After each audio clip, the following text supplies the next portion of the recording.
เจอมักมีปัญหาคือจะใหม่ถ้าเอาเปิดแผงเข้ามาก่อนเนาะแล้วเราจะเปิดชาร์เจอร์ก่อนเปิดแบตเตอรี่ก่อนเนาะแบตเตอรี่ปุ๊บมันก็จะบอกสถานะระบบตัว4 โวลต์เนาะ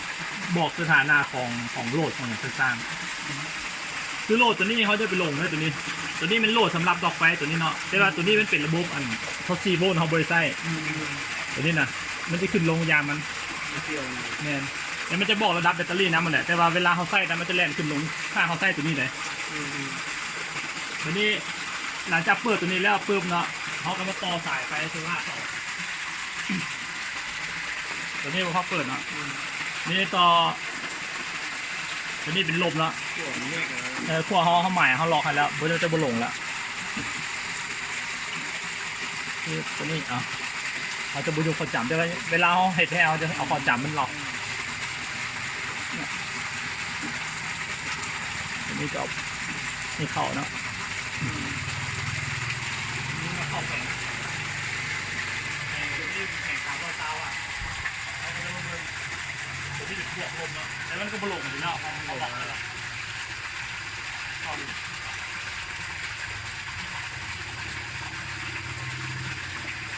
แล้วทุบๆพอมันจับมันจะดันกัน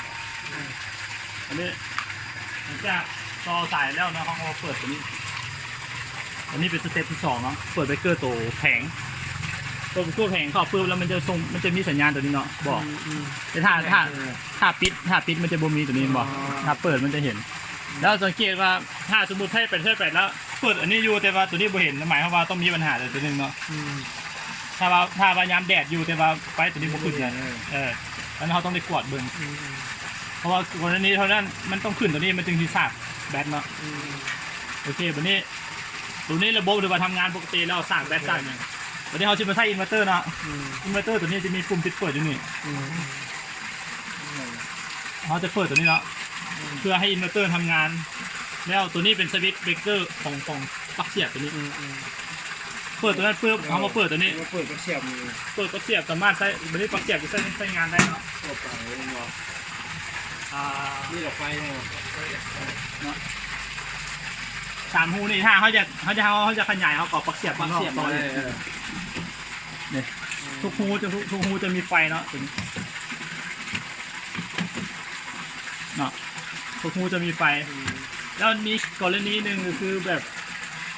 ถ้าเขาในกรณีเขาเปิดอันนี้เนาะเวลาเขาโบไซอินเวอร์เตอร์นะถ้าเป็นไปได้ถ้าโบถี่ข้านก็มาปิดตัวนี้ก็ดีเนาะเพราะว่าตัวนี้นี่มันเป็นเครื่องไฟฟ้ามันมีวงจรมีอย่างต่างๆมันกินไฟถ้าเขาพยายามมันถ้าว่าช่วงนี้เขาต้องประหยัดเอายามฝนเนาะเขาอาจจะปิดตัวนี้ไว้เวลาซีไซเราจึงให้ก็จะเปิดตัวนี้จะปิดก็ได้เพราะว่าตัวนี้มันเป็นเบรกเกอร์ของอันนี้ซื้อหรอกและสำคัญเป็นตัวนี้เขาปิดไว้มันกระซอยระบบเขาประหยัดพลังงานนี่อีกเนาะตัวนี้มันไปถามว่าปิดดูโฟนสวิตช์อันนี้มันก็มีโอกาสเสื่อมเหมือนกันแต่ว่ามันก็บุ้ยเป็นหาดอกจะใครก่อนที่ว่าเขาจะไปเปิดให้มันกินไฟเขาคืนเพราะว่านั่นคนงานเท่าไหร่คนงานพวกเจ้าก็จะบริษัทตลอดอยู่แล้วเนาะได้เป็นช่วงตอนแรงขึ้นมาสิก็จะเปิดแต่ก็ต้องให้เขาเปิดตัวนี้ก็ได้เขาจึงมาเปิดตัวนี้วันนี้สมมติแล้วพูดเนาะถ้าว่าเขาจะย้ายเนาะเขาจะมั่งระบบออกไปตั้งบนอื่นเวลาปิดเขาต้องปิดเป็นสเต็ปอีกขึ้นกันก็คือพวกเขาจะเริ่มด้วยเบรกเกอร์ตัวนี้ไม้ไปเลยเนาะแล้วก็มาหาอินเวอร์เตอร์สเต็ปต่อมาก็มาปิดแผงคือแล้วจึงมาหาแบตเตอรี่จะเป็นตัวสุดท้ายเนาะเวลาเปิดเริ่มแบตเตอรี่เวลาเปิดแบตเตอรี่ก่อนเวลาปิดอะไรกับหลังแบตเตอรี่แฝงนั่นเองแมนโอเคคนนี้เนาะไปเลย